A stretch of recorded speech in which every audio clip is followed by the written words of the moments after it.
1847 পূর্বে এই জমিনের মাটিতে 1450 বছর পর্যন্ত এদের কোনো মসজিদ নাই, এদের কোনো মাদ্রাসা নাই, এদের কোনো আকীদারই নাই।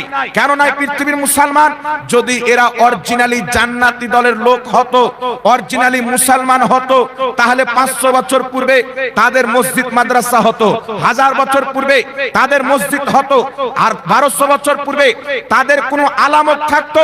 1847 সালের পূর্বে সারা পৃথিবীর মাটিতে এইগুলো ফিরকার মান্যকারী নিজের কোনো মসজিদ দেখাতে পারে না, নিজের কোনো মাদ্রাসা দেখাতে পারে না। আর আলহামদুলিল্লাহ আহলে সুন্নাত ওয়াল জামাত সুন্নি মুসলমান 1450 বছর থেকে প্রত্যেক শতাব্দীতে নিজের মসজিদও দেখাতে পারে, নিজের মাথার তাজ ইমাম ও মুহাদ্দিসও দেখাতে পারে। আল্লাহ তাবারাক ওয়া তাআলা আমাদেরকে মুসলমান বানিয়েছেন এবং আমাদের ধর্মের নাম আল্লাহ সুবহানাহু তাআলা রেখেছেন ইসলাম। মহান রব্বুল আলামিন পবিত্র কোরআন পাকে ইরশাদ করেন, ইন্নাদ দীনা ইনদাল্লাহিল ইসলাম। নিশ্চয় আল্লাহ তাবারাক ওয়া তাআলার নিকটে একমাত্র ধর্ম, মনোনীত ধর্ম হচ্ছে ইসলাম। ইসলামের মান্যকারীদেরকে মুসলিম অথবা মুসলমান বলা হয়। আল্লাহ পাক পরওয়ারদিগারে আলম পবিত্র কুরআনুল কারীমে বলেন, হে ঈমানদার, তোমরা পরিপূর্ণভাবে ইসলামে প্রবেশ করো, অতক্ষণ পর্যন্ত তোমরা মরিও না যতক্ষণ না মুসলমান হয়ে যাবে। অর্থাৎ যখন তোমরা কবরে আসবে তো মুসলমান হয়ে কবরে এসো, মুসলমান হয়ে ইন্তিকাল করো। একজন বান্দাকে যখন আল্লাহ তাবারাক ওয়া তাআলা দুনিয়াতে পাঠায়, এই দুনিয়াতে পাঠানোর পূর্বে কয়েকটি জগতে আল্লাহ পাক তাকে রাখেন। যেমন একটি মায়ের গর্ভে, আর একটি হচ্ছে রূহের জগৎ। আল্লাহ সুবহানাহু তাআলা আত্মার জগতে, রূহের জগতে মানুষজনের আত্মাকে দুইবার একত্রিত করেছেন। একবার সমস্ত মানব জাতির আত্মা আল্লাহ পাক একত্রিত করেছিলেন, আর একবার আল্লাহ তাবারাক ওয়া তাআলা শুধু নবী রাসূলগণের আত্মাকে একত্রিত করেছিলেন। যখন সমস্ত মানব জাতির আত্মাকে আল্লাহ সুবহানাহু তাআলা একত্রিত করেন, তারপর আল্লাহ পাক বলেছিলেন, আমি কি তোমাদের রব নই? যেখানে আমার আপনার কুল কায়নাতের মানব জাতির আত্মা একত্রিত হয়ে জমা হয়েছিলেন, তো সবাই এক বাক্যে উত্তরে বলেছিলেন, আল্লাহ অবশ্যই তুমি আমাদের রব। তো আল্লাহ তাবারাক ওয়া তাআলাকে রূহের জগতে, আত্মার জগতে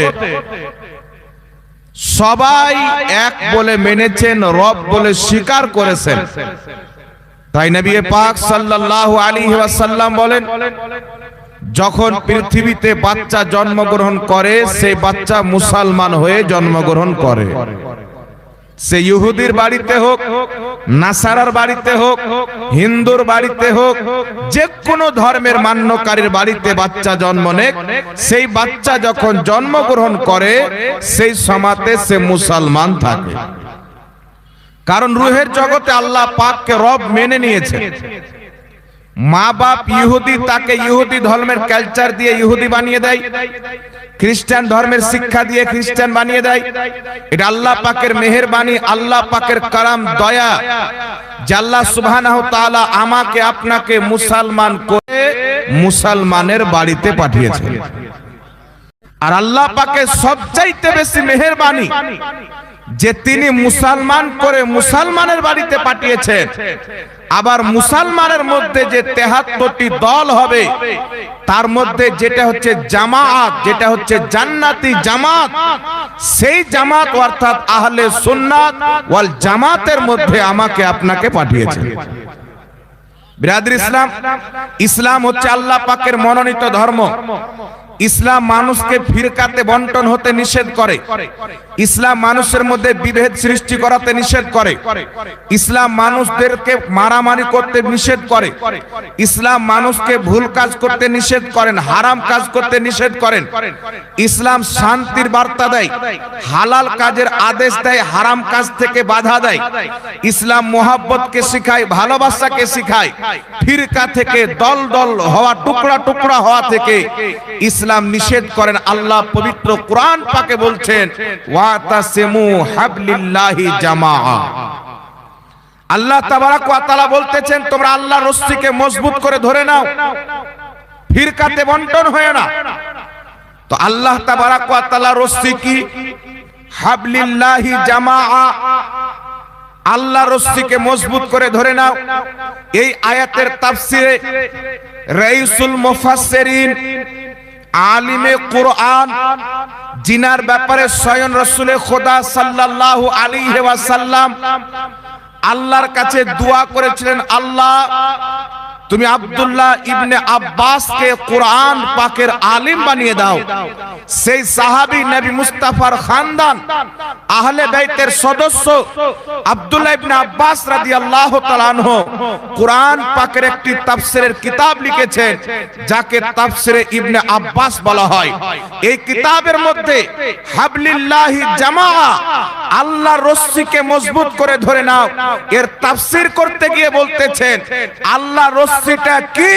তো হযরতে আব্দুল্লাহ ইবনে আব্বাস বলতেছেন আল্লাহর রশ্মি হচ্ছে মুসলমানদের জামাত, অর্থাৎ আহলে সুন্নাত ওয়াল জামাত। ধরে বল সুবহানাল্লাহ, সুবহানাল্লাহ, আল্লাহু আকবার, আল্লাহু আকবার, ইয়া রাসূলুল্লাহ জিন্দাবাদ। তো কোরআন পাক দ্বারা প্রমাণিত, এটা নয় যে আল্লাহ তাবারাক ওয়া তাআলা কোন রশি দিয়েছেন ধরে থাকবো। মুসলমানদের জামাত, জামাত কাকে বলে?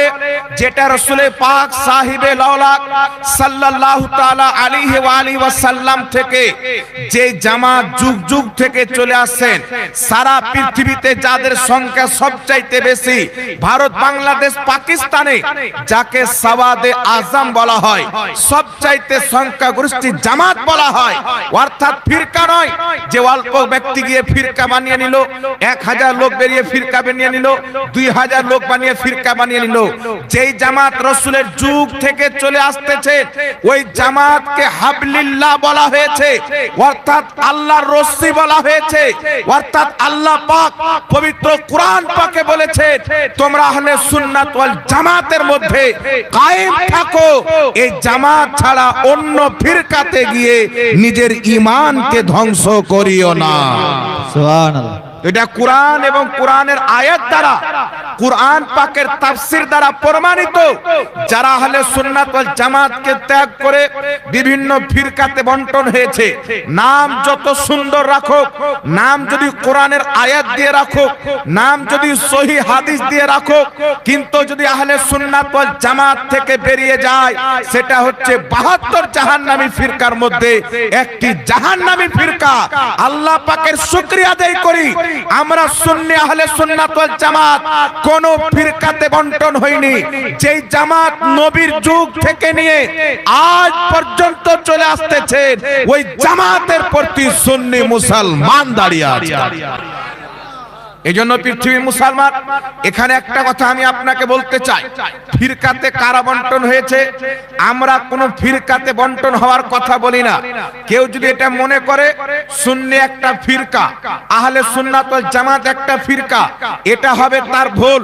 কারণ বর্তমান ভারতবর্ষের মাটিতে যেইগুলি ফিরকা দেখতে পাওয়া যায়, পৃথিবীর মুসলমান তারা যত সুন্দর সুন্দর নাম রাখুক, কেউ নিজের নাম আহলে হাদিস রেখেছে, কেউ নিজের ফিরকার নাম তবলিগি জামাত রেখেছে, কেউ নিজের ফিরকার নাম দেওবন্দি রেখেছে, কেউ নিজের ফিরকার নাম কাদিয়ানি রেখেছে, আলাদা আলাদা নাম করে ফিরকা বানিয়েছেন। আমি আপনাকে বলতে চাই, সারা পৃথিবীর মাটিতে নীল আকাশের নিচে এই সমগ্র জমিনে আহলে হাদিস হোক, দেওবন্দি হোক, তবলিগি জামাত হোক, কাদিয়ানি হোক, এই যে নতুন নতুন ফিরকা বেরিয়েছে 1847 সালের পূর্বে সারা পৃথিবীতে এদের আকীদার কোনো মসজিদ নাই, এদের ফিরকার কোনো মাদ্রাসা নাই।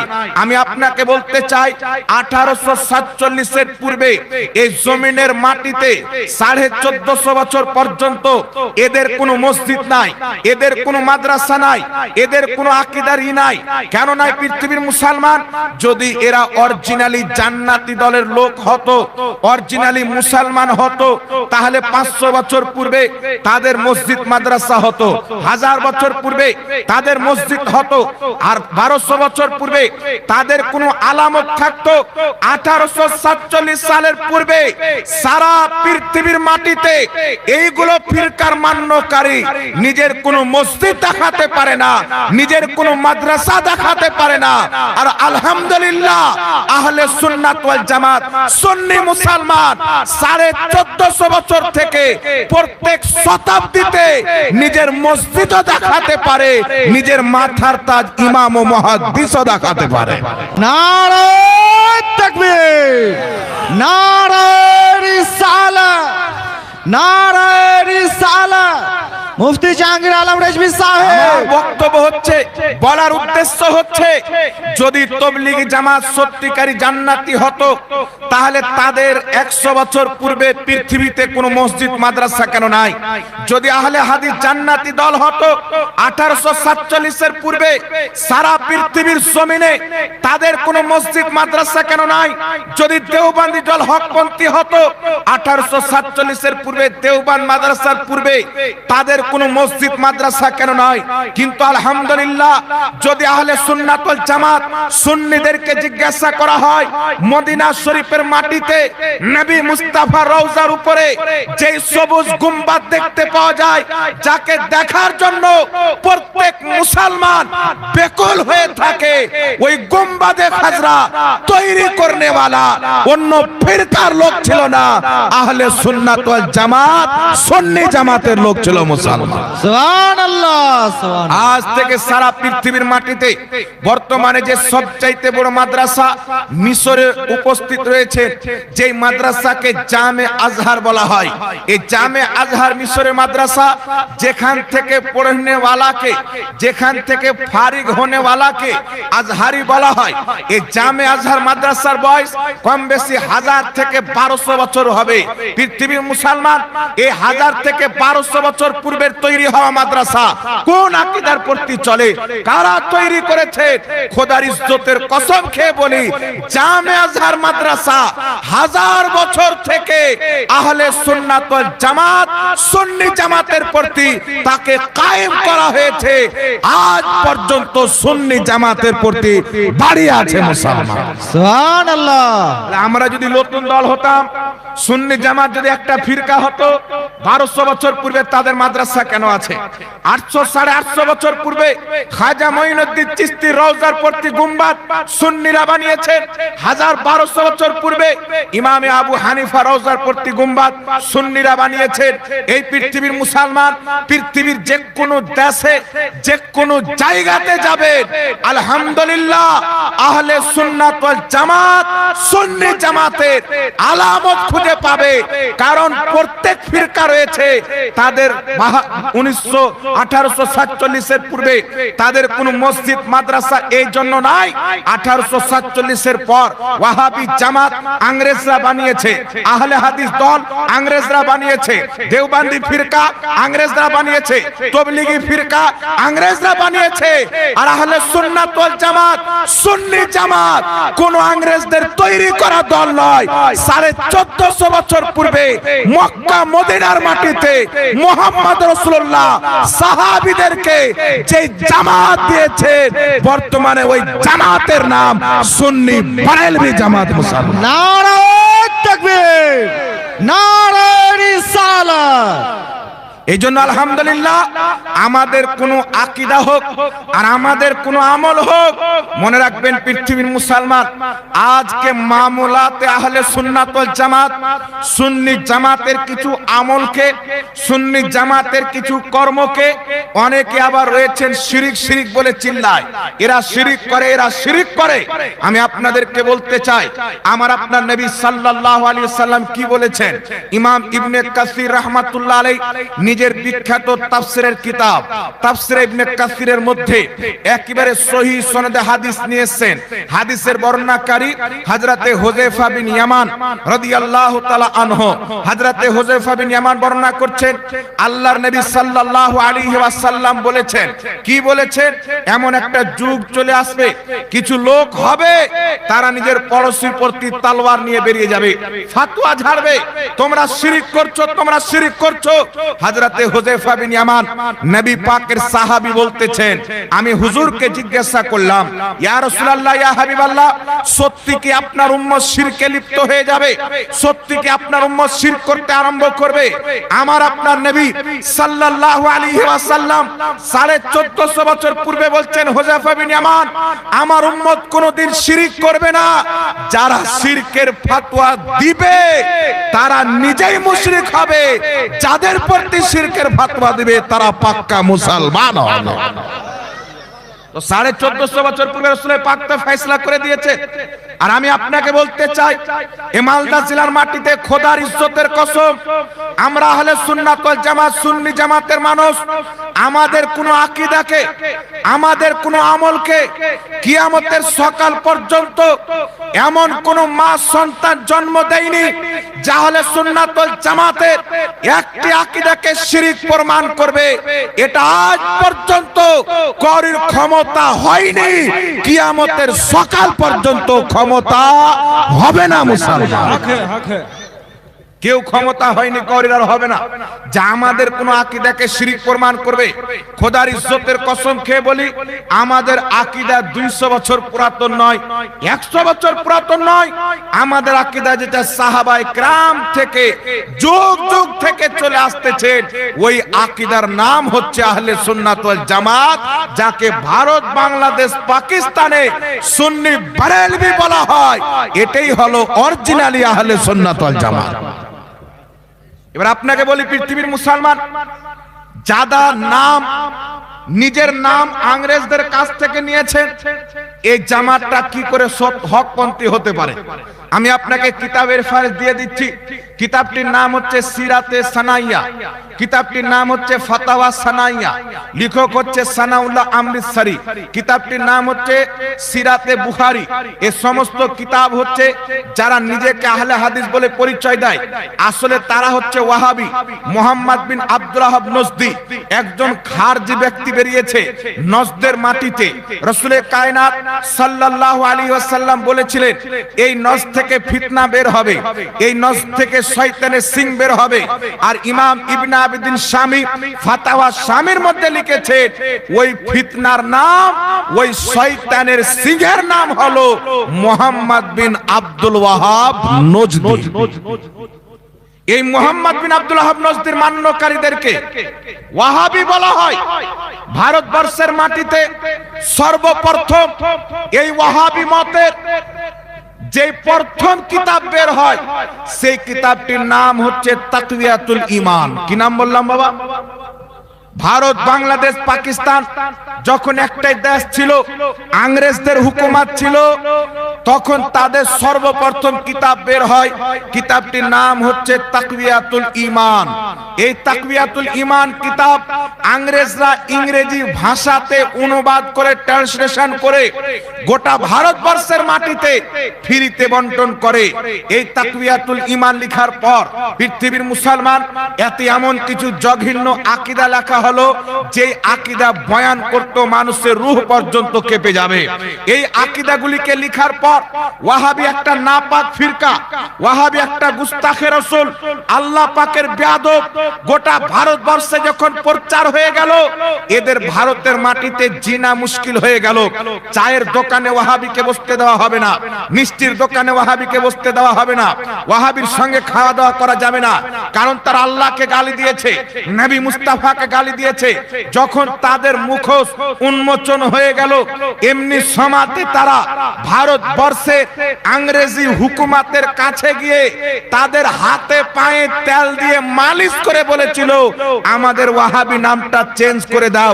তারা ইংরেজরা বলেছিল, আজকে থেকে ওয়াহাবি নাম হটিয়ে আমরা তোমাদের নাম আহলে হাদিস করে দিলাম।